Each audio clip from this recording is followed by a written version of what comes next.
বাসার সবার জন্য প্রায় সময় যখন ফল কিনি, আমি কিন্তু বাসায় আনার পরে সময় থাকলে চেষ্টা করি একটু পানি দিয়ে পরিষ্কার করে ধুয়ে এভাবে রাখার।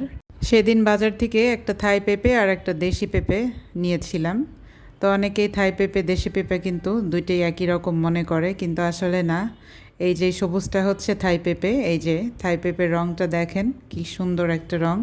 আমার কিন্তু থাই পেঁপে দেশি পেঁপে দুইটাই কিন্তু ভালো লাগে।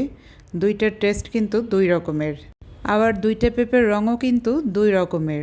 এই রঙটা একটু কেমন লালটে লালটে একটা ভাব আছে, আর দেশি পেঁপের রঙটা কিন্তু অনেক হলুদ আর একটু নরম হয়। আর থাই পেঁপের চামড়াটা কিন্তু বেশ মোটা হয়। যত যাই হোক, আমাদের দেশীয় পেঁপে কিন্তু দেখতেও যেমন, খেতেও কিন্তু তেমন মজা হয়।